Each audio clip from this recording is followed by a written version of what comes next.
चुकी हूँ। उस जरिया कहानी का सारांश और उसमें पात्र के चरित्र चित्रण, कहानी का उद्देश्य सब कुछ आपको मैं सुना चुकी हूँ।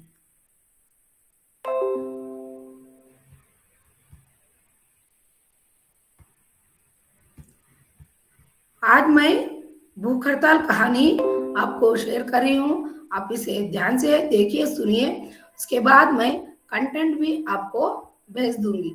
आपके ग्रुप्स है ना, उसमें मैं कंटेंट भी भेजूंगी।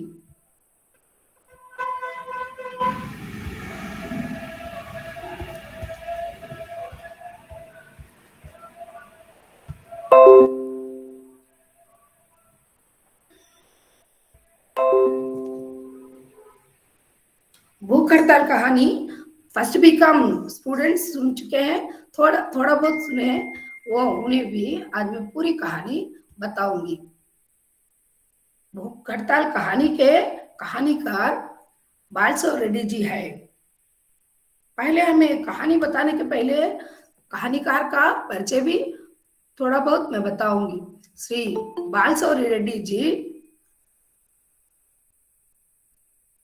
हिंदेतर प्रांत के हिंदी लेखक है। ये हिंदेतर प्रांत में जन्म लिया है, रहने पर भी इन्हें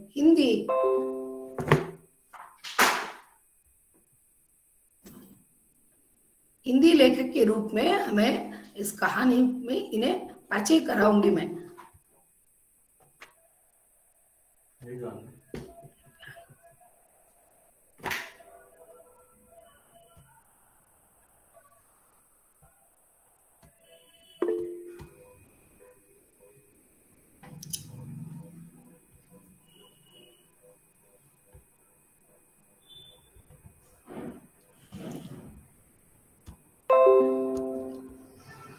श्री बालसूर्य रेड्डी जी का जन्म 1 जुलाई 1928 को आंध्र प्रदेश के कड़पा जिले के गोल्ललगूडूर नामक गांव में हुआ। नेल्लूर, कड़पा, इलाहाबाद और वाराणसी से इन्होंने शिक्षा प्राप्त की। भूख हड़ताल कहानी के कहानीकार श्री बालसूर्य रेड्डी जी 1 जुलाई 1928 को आंध्र प्रदेश के कड़पा जिले के गोल्ललगूडू नामक गांव में इनका जन्म हुआ। भूख हड़ताल कहानीकार रचयिता श्री बालसूर्य रेड्डी जी ఈయన జూలై 1, 1928లో ఆంధ్రప్రదేశ్లోని కడప డిస్ట్రిక్ట్ గొల్లలగూడూరు అనే ఊర్లో ఈయన జన్మించారు। విద్యాభ్యాసము నెల్లూరు, కడప, ఇలహాబాద్ और वाराणसी నుండి ఈయన యొక్క విద్యాభ్యాసం జరిగింది। दक्षिण के श्रेष्ठ अहिंदी भाषी हिंदी साहित्यकारों में बालसूर्य रेड्डी जी का स्थान है। ఇక్కడ చూడండి, దక్షిణంలో అహిందీ ప్రదేశం, అహిందీ ప్రదేశం అంటే నాన్ హిందీ స్పీకింగ్ ఏరియా, హిందీని మాట్లాడని స్థలం। ఈ స్థలంలో అంటే దక్షిణాన ఈ అహిందీ ప్రాంతంలో ఈయన హిందీ लेखक అంటే హిందీలో సాహిత్య రచన చేశారు। दक्षिण में राष्ट्रभाषा हिंदी को समृद्ध एवं लोकप्रिय बनाने में श्री रेड्डी जी का योगदान अविस्मरणीय है। దక్షిణాన హిందీని అభివృద్ధి చేయడం, హిందీ యొక్క వికాసం, దీంట్లో ఈయన యొక్క పాత్ర చాలా గొప్పది, అవిస్మరణీయమైనది। उनकी मातृभाषा తెలుగు है। ఈయన మాతృభాష తెలుగు అన్నమాట। తెలుగు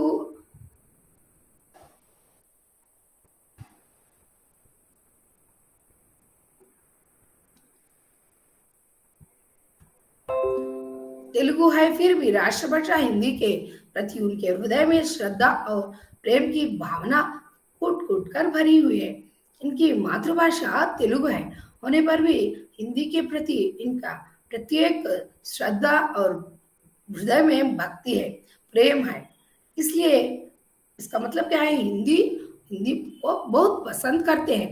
हिंदी के विकास में आपका योगदान बहुत है, बड़ा है। ये तो अविस्मरणीय है, इसे भूल नहीं सकते। హిందీ పట్ల ఇతనికున్న అభిమానము, ప్రేమ, శ్రద్ధ ఎంత చాలా గొప్పదిగా భావిస్తారు. ఎందుకంటే హిందీ వికాసానికి, హిందీ యొక్క అభివృద్ధికి ఈయన చాలా ప్రయత్నాలు చేసి కష్టపడినారు. అది చిరస్మరణీయమైనది, అంటే మరవరానిది. उनकी भाषा तेलुगु है, अतः हिंदी को ही उन्होंने अपनी लेखनी का माध्यम बनाया. అంటే తెలుగు భాష మాతృభాష ఉన్నా కూడా హిందీని మాధ్యమిక భాష, అంటే హిందీ మీడియం, హిందీ ద్వారా రచనలు చేస్తూ వచ్చారు. हिंदी आंध्र वासी होने के कारण भी रेड्डी जी आंध्र के समाज से बहुत ही ప్రభావిత అయ్యాయి. అంటే ఒక సాహిత్యకారుడికి తన సమాజంలో తన యొక్క ఉనికిని తెలుపుతూ సమాజంలో ఉన్న ప్రజల గురించి రాయడం అనేది ఈ యొక్క సాహిత్యం యొక్క ముఖ్య పని. అందువల్ల ఈయన యొక్క ఆంధ్ర ఆంధ్ర నివాసి కాబట్టి ఈ ఆంధ్రప్రదేశ్ యొక్క సాహిత్యం పైన ఆయన చాలా ప్రభావితుడు అయినారు. अतः उनकी रचनाओं में दक्षिण के सामाजिक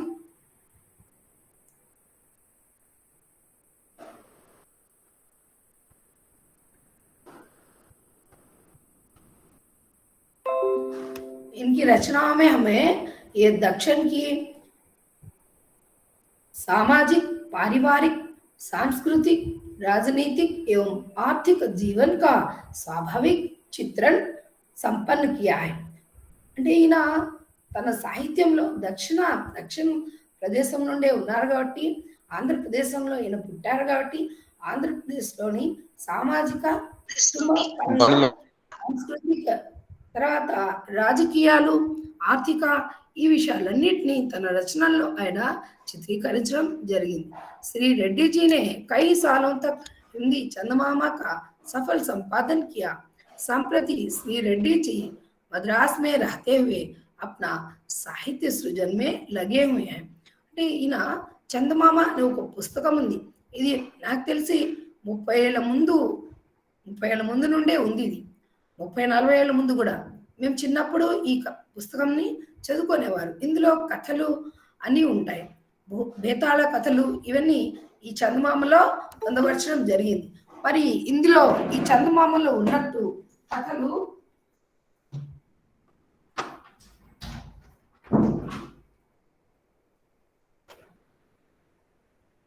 కాల్పనిక జగత్తులో ఏమేమి జరుగుతుందో అన్ని ఈ చందమామ కథల్లో మనకు దొరుకుతుంది.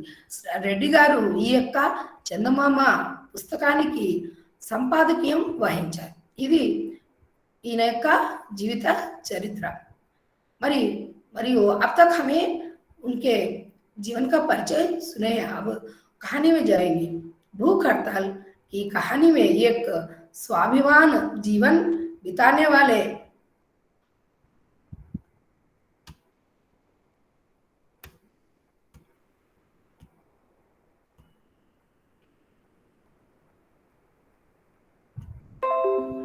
भूख हड़ताल की कहानी में एक स्वाभिमान जीवन बिताने वाले एक लकड़ेहारी की मनोभावना बाधा का चित्रण है. लकड़ेहारा दिन भर जलवान बेचकर जीविका चला लेता है. ఈ కథలో భూకర్తాల్ కథలో మనకు ఒక కట్టెలు అమ్ముకునేవాడు, అంటే కట్టెలు అమ్ముకొని ఆ కట్టెలు అమ్ముకున్న వచ్చిన డబ్బులతో తన జీవితాన్ని గడుపుతూ ఉండేవాడు. అటువంటి ఒక లకడహార కట్టెలమ్మేవాడి స్వాభిమానం, అతనికి అభిమానము, తర్వాత అతని మనసులోని బాధ, అతని మనోభావన మొత్తం ఈ కథలో వర్ణించడం జరిగిందనమాట. లకడహార హర్ దిన్ లకడేం బేచ్కర్ జీవికా చలా లేతా హై. లకడహార అంటే కట్టెలమ్మేవాడు ప్రతిరోజు ఆ కట్టెలమ్మి తన జీవితాన్ని గడుపుకునేవాడు, తన భార్య పిల్లల్ని పోషించుకుంటూ ఉండేవాడు. ఏక్ దిన్ పరివాహన్ విభాగ్ వాలోనే హర్తాల్ కియా హై. उस दिन बस स्टेशन सोना रह गया. ఒక రోజు ఈ యొక్క పరివాహన్ ట్రాన్స్పోర్ట్ అంటే బస్సులు అవి ఉంటాయి, ట్రాన్స్పోర్ట్ సెక్షన్ వాళ్ళు హర్తాల్ ఈ యొక్క స్ట్రైక్ చేశారు. మన కథ చూడండి, కహానీ కా శీర్షక్ హై భూక్ హర్తాల్. आकली सम्मे इसका ये कहानी का शीर्षक है। एक दिन इस कहानी में ट्रांसपोर्ट अधिकारियों ने ट्रांसपोर्ट डिपार्टमेंट वालों ने हड़ताल किया। ఈ యొక్క ట్రాన్స్‌పోర్ట్ డిపార్ట్‌మెంట్ వాళ్ళు స్ట్రైక్ చేశారు. అంటే వాళ్ళకు ఏదో కోరికలు తీర్చమని, ఆ డీఏలు పెంచమని, జీతాలు పెంచమని ఏదో ఒక విధంగా వాళ్ళందరూ స్ట్రైక్ చేశారు. ఇక్కడ ఆ స్ట్రైక్ అప్పుడు కహానీకార్ బాలశౌరెడ్డి గారు ఒక్ ఒక మీటింగ్‌లో పార్టిసిపేట్ చేయడానికి ఆయన చెన్నై వెళ్ళాల్సుంది. కాబట్టి चेन्नई चेन्नई जाना है लेकिन बस स्टेशन आता है, परिस्थिति देखकर परेशान होता है, मीटिंग में कैसे पहुंचे।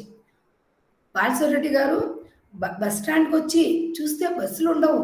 ఈ ప్రతిరోజు ఈ బస్ స్టాండ్ यात्रिकों से मुसाफिरों से सब गचगच रहता था, भरा रहता था। అంటే రోజు ప్రతిరోజు చూస్తూ ఉంటాడు ఈ బస్ స్టాండ్ ఖాళీగానే ఉండదు, యాత్రికులతో చాలా ఫుల్ అంటే యాత్రికులతో నిండి ఉండేది। ఈరోజు మాత్రం సూనా సూనా, ఈరోజు చాలా శూన్యంగా ఉంది। ఎందుకంటే ఈ యొక్క సమ్మె వలన ఈ యొక్క బస్ వాళ్ళు ట్రాన్స్పోర్ట్ డిపార్ట్మెంట్ వాళ్ళు చేసే సమ్మె వలన ఒక్క బస్సు కూడా ఇక్కడ కనిపించడం లేదు।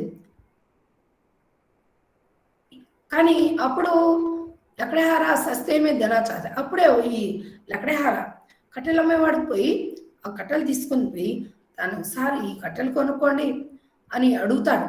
అడిగితే అతను కహానికారు ఏమంటారంటే, వద్దయ్య నేను ఇప్పుడు మీటింగ్కి వెళ్తున్నాను, నేను మీటింగ్కి వెళ్తున్నాను కాబట్టి నేను కొనలేను అంటాడు। वह मना किया लेकिन तुम ये 2 रुपये ले लो, लड़की भी साथ ले जाओ। కానీ ఆ యొక్క లకడేహార కట్టెలమ్ముకునేవాడి దుస్థితి చూసి చాలా బలహీనంగా ఉన్నాడు, ఆకలిగా ఉన్నట్టున్నాడు। అతని పరిస్థితి చూసి లేఖక్ రచయిత ఒక 2 రూపాయలు తీసి నువ్వు ఏ 2 రూపాయలు లేలో, నువ్వు ఏ 2 రూపాయలు తీసుకో, కట్టెలు కూడా తీసుకువెళ్ళు అని అంటాడు। అని అంటే అప్పుడు ఆ యొక్క స్వాభిమాన్ नारायण कहता है, लेकिन स्वाभिमान नारायण कहता है बाबूजी मुझ पर आपको मेहरबानी दिखाने की कोई जरूरत नहीं है। అంటే అయ్యా మీరు నా పట్ల దయ చూపించాల్సిన అవసరం లేదు, మీరు ఇచ్చే ఈ 2 రూపాయలు ఒక్క రోజు ఆకలి తీరుస్తుందేమో। భూక్ की సమస్య హమేషా की है, కానీ ఆకలి సమస్య అనేది అది అంటే ఎప్పుడు ఉండేదే, కంటిన్యూగా ఉండేది। మిటానే కా కామ్ సర్కార్ కా హై, ఈ ఆకలి సమస్యను తీర్చే బాధ్యత ఎవరిదంటే ప్రభుత్వాన్ని।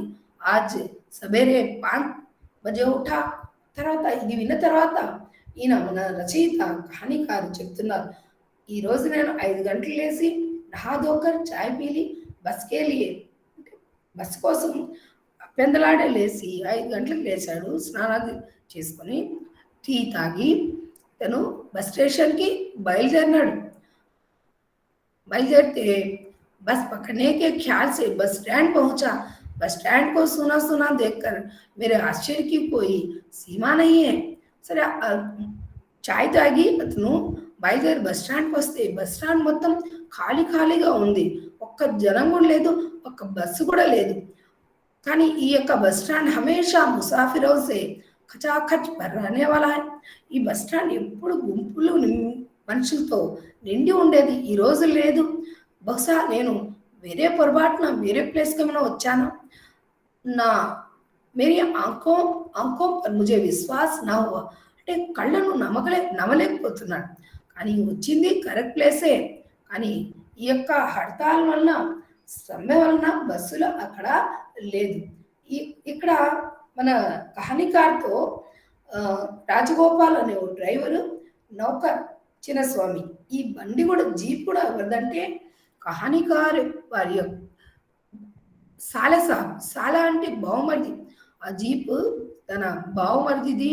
తనను ఈ మన కహానీకార్ను డ్రాప్ చేయమని డ్రైవర్ తర్వాత తన పనివాడినిచ్చి పంపడం జరిగింది। मुझे आश्चर्यचकित देख बोले, साहब हम लोग कल रात को आपसे బతానా భూల్ గయే. ఇక్కడ తన ఆశ్చర్యంగా ఉంది. రైటర్‌కి టెన్షన్‌గా కూడా ఉంది. ఎందుకంటే తను ముఖ్యమైన मीटिंग की వెళ్ళాలి. खास मीटिंग में वे जाना है. इसलिए उन्हें आश्चर्य हो गया. अब क्या करें? అప్పుడు ఈ యొక్క చిన్నస్వామి మరియు నా డ్రైవర్ చెప్తాడు, సార్ మాకు నిన్ననే తెలుసు ఈ విధంగా ఇక్కడ స్ట్రైక్ జరుగుతుందనే విషయం తెలుసు, మేము మీకు చెప్పడం మర్చిపోయినాను. आपसे बताना भूल गए. आज तो परिवहन विभाग वाले हड़ताल पर है. ఈరోజు ట్రాన్స్పోర్ట్ డిపార్ట్మెంట్ వాళ్ళు శాఖ వాళ్ళు ఈరోజు స్ట్రైక్లో ఉన్నారు. సర్కారీ और गैर सरकारी बसें भी नहीं चलेंगी. అంటే సర్కార్ ప్రభుత్వ ప్రైవేట్ బస్సులు కూడా ఏది కూడా నడవు అని చెప్తారు. अरे अच्छा भाई कुछ तो उपाय सोच, मुझे किसी भी हालत में दोपहर तक मद्रास पहुंचना है. అప్పుడు అంటారు, సరే కహానికారు ఏమంటాడంటే, సరే మీరు ఏదైనా ఆలోచించండి, ఈరోజు సాయంత్రం లోపల నేను మద్రాస్కి వెళ్ళాలి అని కహానికారు ఆ రాజగోపాల్ డ్రైవర్తో చెప్తాడు. शाम के 3 बजे मुझे एक मीटिंग में భాషణ దేనా అంటే సాయంత్రం 3 గంటలకు ఒక మీటింగ్లో నేను పార్టిసిపేట్ చేయాలి. కాబట్టి అతి తొందరగా మీరు ఏదో ఒక అరేంజ్మెంట్ చేయండి. ఇది మామూలు మీటింగ్ కాదు. మినిస్టర్ సాబ్ ఉస్కి అధ్యక్షత కర్నే ఆనే వాలే. అధ్యక్షుడు ఒక మినిస్టర్ ఈ యొక్క సభకు అధ్యక్షత వహించడానికి వస్తున్నారు. ఇలాంటి మీటింగ్లో నేను పోకపోతే ఇబ్బంది కదా. అంతలోపల ఈ యొక్క రాజగోపాల్ అడుగుతారు, కైసీ మీటింగ్ అయ్యా, ఎలాంటి మీటింగ్ అయ్యా అంటే అతను చెప్తాడు, ప్రౌఢ శిక్ష అంటే బాల్యము, యూత్ యొక్క ప్రౌఢ్ అంటే బాల్య దశ, అంటే చిన్న వయసు నుండి మరియు బాల్యం నుండి నెక్స్ట్ బాల్యము యవనానికి మధ్య ఉన్న దశని ప్రౌఢ దశ అంటారు.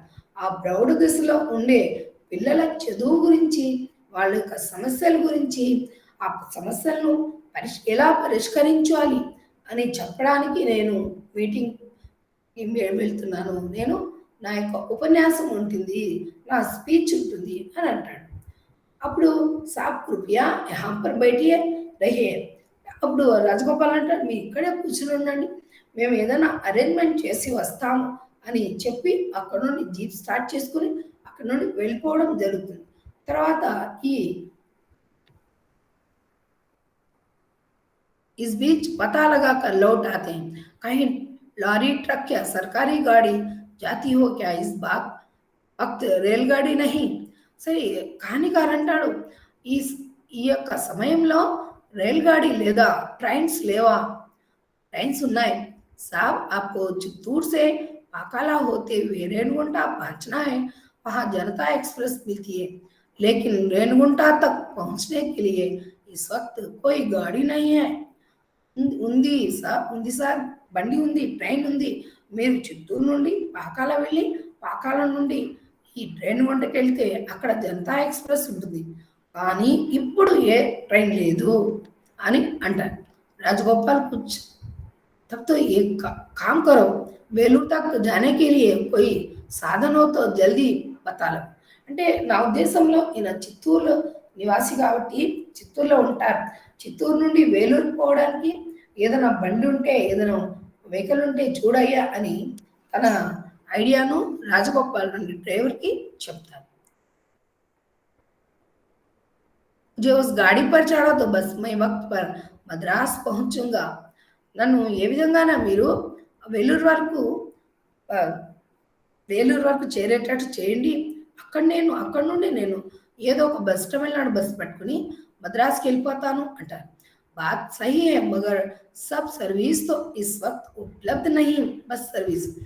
సరే సార్, ఇప్పుడు అసలు వేలూరు చేయడానికి కూడా బస్సు లేదే, ఏం చేయాలి?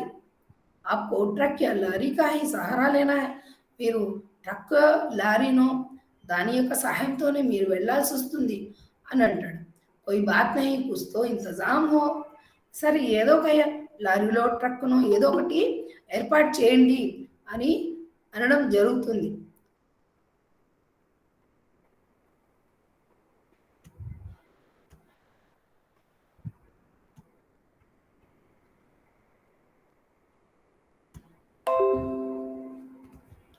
जाओ जल्दी करो, हाँ सुनो, तुम लोग मुझे वेलूर तक इसी जीप में पहुंचा दो, ఆకి 24 కిలోమీటర్ का రాస్తా है. మళ్ళీ ఇంకో ఆలోచన వస్తుందన్నమాట కహానీకారికి. చూడండి తన యొక్క మానసిక స్థితి అది ఏ విధంగా ఉందంటే మీటింగ్కి ఖచ్చితంగా వెళ్ళాలి, ఏదో ఒక రూపంలో వెళ్ళాలి. ఫర్ ఎగ్జాంపుల్ మీరు విద్యార్థులు కదా, మీరు ఎగ్జామ్ రాయడానికి సపోజ్ ఉన్నట్టుండి స్ట్రైక్ చేశారు, బస్సు లేదు, ఆటోలు కూడా లేదు, అప్పుడు మీ పరిస్థితి ఎలా ఉంటుందో ఈ యొక్క కహానికర్ పరిస్థితి కూడా అదే విధంగా ఉంది, ఊహించుకోండి. ఫైనల్గా అతను ఇంకో సలహా ఇస్తాడు, అయ్యా మీరు ఈ జీప్లోనే ఈ జీప్లోనే అంటే ఏ జీప్, తన బావమరిది జీప్లో వచ్చి బస్ స్టేషన్ వరకు డ్రాప్ చేశారు కదా, ఆ జీప్లోనే తనను ఎక్కించుకొని వెళ్ళమని తను చెప్పడం జరుగుతుంది. కేవలం 24 కిలోమీటర్ల ఫాసిలా దగ్గరే కదా, ఆంధ్ర ఆధా గంటే మేము పోసక్తే, అరగంటలో మనం అక్కడికి చేరిపోతాం అని అంటాడు. वेलूर से तमिलनाडु सरकार की बसें तो उपलब्ध हैं, वेलूर నుండి తమిళనాడు బస్సెస్ ఉంటాయి కదా, వహాं पर तो कोई हड़ताल नहीं है, అక్కడ ఏం స్ట్రైక్ లేదు కదా, స్ట్రైక్ అనేది మన ఆంధ్రలోనే కదా అని అంటాడు. అప్పుడు ఈ రాజగోపాల్ అంటాడు, आपका कहना सही है मगर बात यह है, कहने जा रहा था ఆ డ్రైవరు, అయ్యారు నిజమే మీరు చెప్పేది కరెక్టే కానీ అని అనబోతాడు. అప్పుడు हानिकार की कोप వచ్చేసింది. मुझे गुस्सा आ गया, मैंने खींच कर कहा तुम हर बात में कोई ना कोई अड़ंग डालते हो. ఇక్కడ ఈయన పరిస్థితి, ఈయన టెన్షన్ ఈయనకే తెలుసు, ఎవరికి తెలియదు. కాబట్టి రాజగోపాల్ ఏదో చెప్పబోతున్నాడు, చాలా కోపంతో అరుస్తాడు. అరిచి, నువ్వు ఎందుకు అనవసరంగా ప్రతిదాని కానీ కానీ అంటావు, నువ్వు అన్న పనిలో నువ్వు అడ్డుపుల్ల వేస్తున్నావేమి అని అరుస్తాడు. బోలో ఇస్మే కైసీ ఘటనా హై, సరే ఏం చెప్పయ్యా, దీనిలో ఏం సమస్య ఏమైనా ఉందా, మన బండి మన జీప్, నన్ను వదలడానికి మీకేం సమస్య ఉంది అని అంటాడు. సాబ్ అబ్ आप नाराज मत होइएगा, बात यह है कि आंध्र प्रदेश सरकार की गाड़ी तमिलनाडु की सीमा को पार कर नहीं जा सकती. అప్పుడు అతను సమస్య ఏం సమస్య ఉంది అని చెప్తాడు. సార్ మీరు కోప్పడద్దండి, ఆంధ్రప్రదేశ్ బండి ఈ జీప్ మిమ్మల్ని ఆ యొక్క తమిళనాడు సరిహద్దులు కూడా దాటలేదు, తమిళనాడు వరకు మిమ్మల్ని వదలడానికి వీలు లేదు, ఎందుకంటే ఇది ఆంధ్రప్రదేశ్ బండి. మామూలుగా చెక్ పోస్టులు ఉంటాయి కదా, అది భయపడి ఈ రాజగోపాల్ చెప్తాడు. మై సమజ్ గయా, అప్పుడు అర్థమవుతుంది అనమాట ఈ యొక్క కహానీకారి. అరే భాయి యహాं से तो रोज सैकड़ों ट्रक मद्रास जाते हैं, అంటే అయ్యా రోజు ఇక్కడ ఎన్నో ట్రక్కులు లారీలు మద్రాస్కి వెళ్తాయి కదా, పరివాహన్ అధికారి మేరే దోస్తే. సరే ఇంకో ఆలోచన వస్తుంది, ఈ ట్రాన్స్పోర్ట్ ఆఫీసర్ నా ఫ్రెండ్, అక్కడ వెళ్ళి వాళ్ళ ఇంటికి వెళ్ళి నా పరిస్థితి చెప్పి మీరు ఏదో ఒక వెహికల్ను అరేంజ్ చేయమని చెప్పండి, అంతవరకు తప్ తక్ మై ఏం బయటంగా, అంతవరకు నేను ఇక్కడే కూర్చుంటాను. छात्र आप सब समझ में आ रहा है ना सबको, అర్థమవుతుందా నానా, सबको समझ में आ रहा है ना.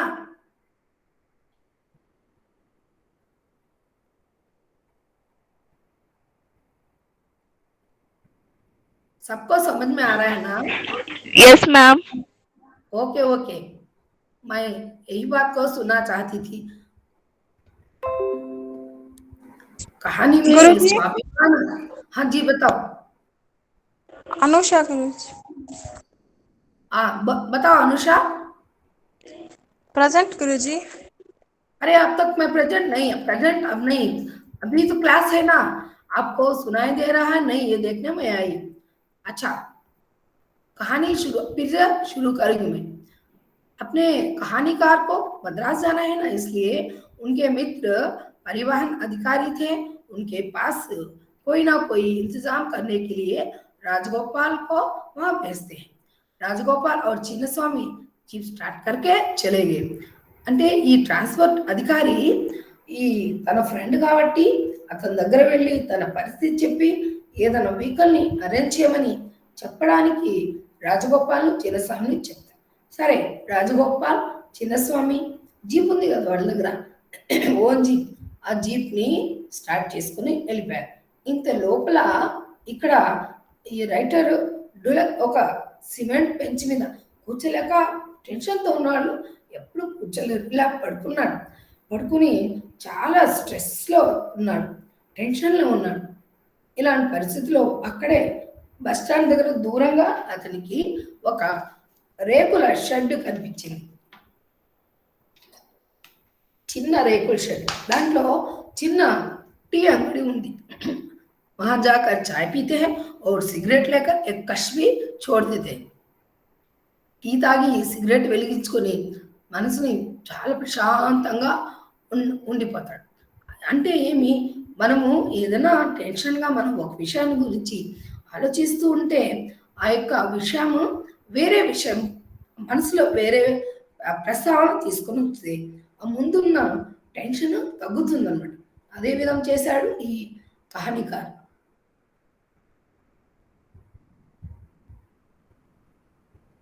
అప్పుడు ఆలోచిస్తాడు ఏమని, తన గురించే కాదు, ఈ ఈ యొక్క హడతాల్ వలన ఎంతమంది సఫర్ అవుతున్నారు. मुझे लगा कि अब मेरी दिमाग का टेंशन कम हो गया, तो चाय पी लिया, सिगरेट सुलगाया, उनका उनके मन में होने वाला टेंशन दूर हो गया. టెన్షన్ దూరం అయిపోయింది టీ తాగడం, సిగరెట్ వెలిగించడం వల్ల. అతను అప్పుడు ఆలోచిస్తాడు, ఈ సమస్య, నేను ఎదుర్కొంటున్న సమస్య ప్రతి ఒక్కరూ ఎదుర్కోవాల్సి వస్తూ ఉంది. ఎందుకంటే కొంతమంది పెళ్ళిళ్ళలో వెళ్ళాల్సి ఉంటుంది, కొంతమంది ఉద్యోగంలో కొత్తగా చేరడానికి వెళ్ళాల్సి వస్తుంది. किसी को आज नौकरी में प्रवेश करना होगा, किसी का साक्षात्कार होगा, कोई अपने बंधु और रिश्ते को अस्पताल में दाखिल कराने से रह गया होगा, तब मुझे तसल्ली मिली. చూడండి, ఇక్కడ మనమే కాదు టెన్షన్లో, మనమే కాదు కట్టుమెట్టాడుతున్నది, మనతో చాలా మంది సమస్యలు ఉన్నాయి. ఈ యొక్క సమ్మె వలన ఎంతో మంది నష్టపోతున్నారు. అంతమంది ఉండగా నేను ఒక్కడేనా అని తను తలుచుకొని అప్పుడు మనశ్శాంతి అనేది వచ్చింది. मैंने सोचा कि प्रौढ़ शिक्षा को लेकर मेरे लेक्चर बाजी करने पर ही आम आदमी का सवाल हल होने वाला नहीं है. అంటే ఈ ఒక్కరోజు నేను అక్కడ వెళ్ళి ఆ ప్రౌఢ శిక్ష అంటే ప్రౌఢ అంటే ఆ బాల్యం మరియు యవ్వనానికి మధ్య ఉన్న స్టేజ్ వాళ్ళకు చదువు గురించి చెప్పడానికి నేను వెళ్తున్నాను. నేను అది చెప్పడమే కాదు, ఇక్కడ ఉన్న ప్రజలు ఎంతమందికి ఎన్ని సమస్యలు వస్తున్నాయి, ఆద్మీ సాధారణమైన ప్రజల యొక్క సమస్యలు కూడా ఉన్నాయి కదా. దీన్ని సమాజమే కోయి నా కోయి ఆందోళన హోతా రహతా హై. ఈ సమాజంలో ఏదో ఒక సమ్మె చేస్తూనే ఉంటారు, ఏదో విధంగా వీళ్ళు స్ట్రైకులు చేస్తూ ఉంటారు. हर घड़ी कोई ना कोई हलचल होती रहती है. ప్రతి సెకను, ప్రతి నిమిషము ఏదో ఒక గొడవలు జరుగుతూనే ఉంటాయి కదా. అంటే ప్రస్తుత సమాజంలో జరుగుతున్న విషయాల గురించి ఈ యొక్క కహానికార్ మనకు చెప్తున్నాడు. तभी एक अधेड़ उम्र का आदमी मेरी तरफ आया, फिर नजर गड़े पहुंचा. तभी एक अधेड़ उम्र का आदमी मेरी तरफ ఆశాభరి నజర్ గడాయే. తన ఒక వ్యక్తి అర్ధ వయస్కుడు, 50 సంవత్సరాల పైన ఉండొచ్చు, అలాంటి వ్యక్తి వచ్చి తను గమనిస్తూ, అంటే ఆశ అంటే ఆ ఎదుటి వ్యక్తి ద్వారా ఏదో కోరుకున్న దృష్టితో అతను అక్కడికి వచ్చి చాలా నీరసమైన స్వరంతో చెప్తాడు, బాబూజీ ఆప్ జల్వాన్ ఖరీదనా చాహెంగే, బాబు మీరు కట్టెలు కొనుక్కుంటారా? నహీ నహీ భాయ్ హమ్ తో ముసాఫిర్ హై, లేదు నేను ఈ యొక్క యాత్రికుడిని. బాబూజీ ఆజ్ ముझे గ్రాహక్ నహీ ఆए, సస్తే మే బేచూంగా, లేతే జాయిగా. అయ్యగారు, నాకు ఈరోజు ఎవరు ఈ యొక్క జల్వాన్ కొనలేదు, మీరు కొనుక్కోండి అని చెప్తాడు. కానీ ఈ పరిస్థితిలో మన యొక్క రైటర్ ఆ యొక్క జల్వాన్ అంటే కట్టెలు కొనుక్కునే స్థితిలో లేడు. ఎందుకంటే ఈయన మీటింగ్కి వెళ్తున్నారు. కహా మద్రాస్కో జా రహా హై, ఆయన లకడహార అంటాడు, ఈరోజు ఎవరు నా దగ్గర కట్లం లేదు కాబట్టి నేను అట్లే ఉంది కట్లు, ఈ కట్టెలు అమ్మితే కానీ నాకు నా కుటుంబ వాళ్ళకు ఆహారం దొరకదు అని అల్లాడుతున్న స్వరంతో చెప్తాడు. అప్పుడు కహానీకారు ఏమంటాడు, భాయి हम तो इस शहर के नहीं है, दूर की యాత్ర करने हैं. అయ్యా మాది సొంత ఊరు కాదు, సొంత ఊరు ఉన్నవాడు తీసుకుని ఆడో ఒక చోట పడేసి దాన్ని తీసుకుపోయి ఉంటాను కదా, నేను ఈ ఊర్వాణి కాదు, నేను చాలా దూరం వెళ్ళాలి. सबके अड्डे से मेरे घर तक पहुंचने के लिए लकड़ी के वास्ते इतनी मजूरी देनी पड़ेगी जो इस लकड़ी के दाम से ज्यादा बैठेगी. నేను ఇప్పుడు మా ఈ ఊరు కాదు, మా ఇల్లు ఇక్కడ లేదు, ఒకవేళ నేను కొనుక్కొని అది తీసుకుపోవాలంటే అది తీసుకుపోవడానికి చాలా మజూరి అంటే కిరాయా, దానికి ఫీజు, మామూలుగా బస్సెస్లో ఏదైనా వేసుకుంటే దానికి టికెట్ వస్తువులకు కూడా టికెట్ ఇస్తూ ఉంటారు. అదే అంటాడు ఇక్కడ కహానీకార్, నేను తీసుకోలేను. లకడహారా నిరాశ भारी कदमों को घसीटते लकड़ी के गट्ठर के लौटाने के हुआ, उसकी आंखों से दीनता टपक रही थी. అంటే అతను అమ్ముడుపోని ఆ కర్రల్ని లాక్కుంటూ బలంగా అడుగులేసుకుంటూ ముందుకు వెళ్తున్నాడు. అతని హృదయంలో, మనస్సులో, కళ్ళల్లో కూడా దీనత్వం అంటే బాధ. ఎందుకంటే కట్టెలు అమ్మలేకపోతున్నాడు. ఆ కట్టెలు అమ్ముతేనే ఆ రోజు అతనికి ఆహారం. మరి అంతటి दयार्द हृदयंगा अतन दीनंगा उन्नाड. वैसे उसका बदन गठीला था, उसकी रूपरेखाएं भी नाक नक्शा ऐसी थी कि उसे साबित कपड़े पहना दिए जाए तो उसे सब लोग संभ्रांत परिवार का व्यक्ति समझ बैठेंगे. ఇక్కడ లకడహారే నారాయణ లకడహారే యొక్క రూపురేఖలు చెప్తున్నారు. అంటే శరీరం పేలగా లేదు, బలహీనంగా ఉన్నా కూడా శక్తివంతుడుగా ఉన్నాడు. రూపురేఖలు చాలా చక్కగా ఉన్నాయి. మంచి బట్టలు అతనికి వేస్తే తను సంభ్రాంత్ పరివార్ కాటి గొప్ప కుటుంబం వ్యక్తిగా ఇక్కడ అందరు అనుకుంటారు. उसकी दृष्टि में जो प्रखरता थी उसने मुझे बरबस उसकी ओर आकृष्ट किया. అంటే అతని దృష్టిలో, అతని కళ్ళల్లో ఉన్న దీనత్వం తర్వాత ఆ దీనత్వం అనేది कहानीकार अतनी पट्ल प्रभावितुडैनाडु. मैंने सोचा कि लकड़ी के गट्ठर का बोझ उतारने से मेरा कोई फायदा होने वाला नहीं है, उल्टे नुकसान ही होगा. उस नुकसान का हताश उसे देखकर दोनों तरफ से थोड़ा बहुत संतोष ले. అతను కట్టెలు మోస్తున్నాడు నారాయణ ఆ యొక్క ఆ బరువుని దించమని చెప్తాడు. ఇక్కడ ఈ ఆఫీసర్ మన కహానీకారు ఏం చేస్తున్నా అంటే తన యొక్క కట్టెల బరువుని ఈ దించేస్తే పర్వాలేదు, కానీ అలా దించడం వల్ల అతని సమస్య పూర్తి కాదు, నష్టమే జరుగుతుంది. మళ్ళీ ఆ కట్టెలు మళ్ళీ మోసుకోవాలి కదా.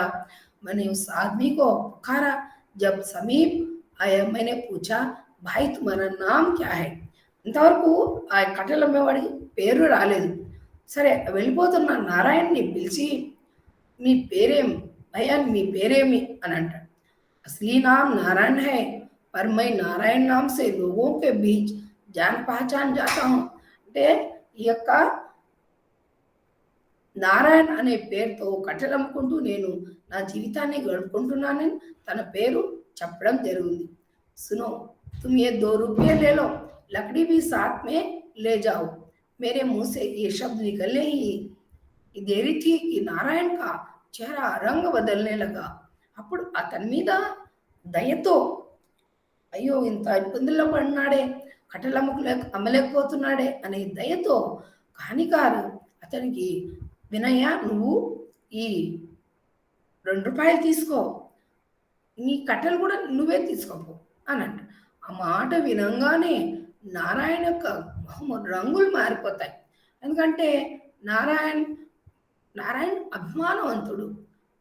అప్పుడు అంటాడు, मुझे ऐसा प्रतीत हुआ कि मेरे इस प्रस्ताव या तो वह असंतुष्ट है या स्पष्ट है. ఎప్పుడైతే అతని మొహము అలానే రంగులు మారిపోయింది, అప్పుడు అప్పుడు కహానికారు భయపడిపోతాడు. ఎందుకయ్యా ఎందుకు ఇతని హృదయం ఇట్లా తపిస్తుంది, అది మొహంలో కనిపిస్తుంది. ఇస్ బీచ్ వహ తపాక్ సే బోలా, ఇంత లోపల అతను సడన్ గా తపాక్ అంటే ఉన్నట్టుండి, बाबूजी मुझ पर आपको मेहरबानी दिखाने की कोई जरूरत नहीं है, और ना मैंने आपसे दान ही मांगा, लकड़ी खरीदना चाहे तो खरीद लीजिए, वरना चलते बनिए, हम कोई भिकमंगे नहीं है. చూడండి, ఈ యొక్క పేదవాడైన ఆకలిగా ఉన్న నారాయణ ఎంత అభిమానవంతుడంటే అప్పుడు అంటాడు, అయ్యా మీకు నేను మీ దగ్గర దానం అడిగానా, మీరు కట్టెలు కొంటే కొనండి, లేకపోతే వెళ్తూ ఉండండి, చల్ చల్ దర్శన్ అబ్ జాయి, నువ్వు ఇక్కడ నుండి వెళ్ళయ్యా, నీ దగ్గర నేను దానం అడిగానా, హమ్ కోయి భిక్మంగే నహీ హై, మేము భిక్మంగే అంటే భిక్షగాన్ని కాదు, లకడేహారకు రోష్ దిక్మై చౌకుఠ, బాబురే ఉన్నట్టుండి నారాయణ యొక్క రోషం అంటే అతను చాలా రోషంగా మాట్లాడేసరికి उलिक्की पड़नार मना कहानीकार, उसके स्वाभिमान और आत्मविश्वास की भावना को मन ही मन दा, दा, दादा देते हुए बोला. అంటే అతని యొక్క అభిమానము ఆత్మవిశ్వాసము చూసి అతను చెప్పాడు, కహానికారు చెప్పాడు, भाई बुरा मत मानो, मैंने सोचा कि आज तुम्हारी लकड़ी बिकी नहीं ला, बच्चे वाले होगा, खाली हाथ लौटेंगे तो बच्चे कुछ खिलाने पिलाने में शायद तकलीफ होगा. నారాయణ, నేను అలా చెప్పలేదయ్యా, నువ్వు మీ పిల్లలకు భార్య పిల్లల్ని పోషించాలి కదా, ఈరోజు నీ యొక్క కట్టెలు అమ్మడం పోలేదు కాబట్టే నేను ఈ 2 రూపాయలు ఇస్తున్నాను, నువ్వు ఇది తీసుకోకపోతే మీ పిల్లలు పస్తుగా ఉంటారు కదా, ఖాళీ హాత్ లౌటేంగే తో బచ్చోं को कुछ खिलाने पिलाने में शायद तकलीफ हो, అంటే ఈ విధంగా నువ్వు ఖాళీ చేతులతో వెళ్తే నీ యొక్క పిల్లలు కూడా పస్తుంచాల్సి వస్తుంది కదా అని చెప్పాడు. అప్పుడు లకడేహారా చెప్తాడు, बाबूजी यह समस्या एक दिन की है, जिंदगी भर की है, आज आप मुझ पर रहम कर कुछ रुपए दे दो, आज की समस्या हल हो जाए, किंतु जिंदगी भर कौन देगा. అవునయ్యా, మీరు ఈరోజు ఈ 2 రూపాయలు ఇచ్చి నా ఆకలి తీరుస్తారు, కానీ జీవితాంతము నా యొక్క సమస్య ఇది ఎవరు తీరుస్తారు, 2 రూపాయలతో తీరేది కాదు. कभी तूफान होता है, कभी बरसात हो जाती है, तो हम चाहकर भी जंगल में जाकर लकड़ी काट कर नहीं ला सकते. అసలు వాతావరణం కూడా మా పట్ల ఒక్కోసారి పగ చూపిస్తుంది, ఎప్పుడైనా తుఫాన్ వచ్చేస్తుంది, ఎప్పుడైనా వర్షాలు వస్తాయి, అప్పుడు వెళ్ళి మేము కట్టెలు తీసుకొచ్చి అమ్మలేము, ఎండుడు కట్టలే కదా కావాల్సింది, लाने पर भी उसकी बिक्री ना हो तो उस दिन हमें फाका करना पड़ता है. ఒకవేళ మేము ఇక ఈ కట్టెలు తెస్తే కూడా ఎండిపోయిన కట్టెలే అందరూ తీసుకుంటారు, కాబట్టి మీరు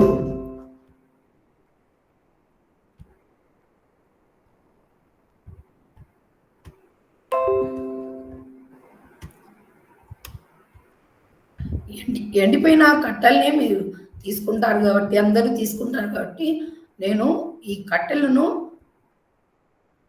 ఆ టైంలో అమ్మలేకపోతున్నాం, అది కూడా మా యొక్క బాధలే అని అంటాడనమాట.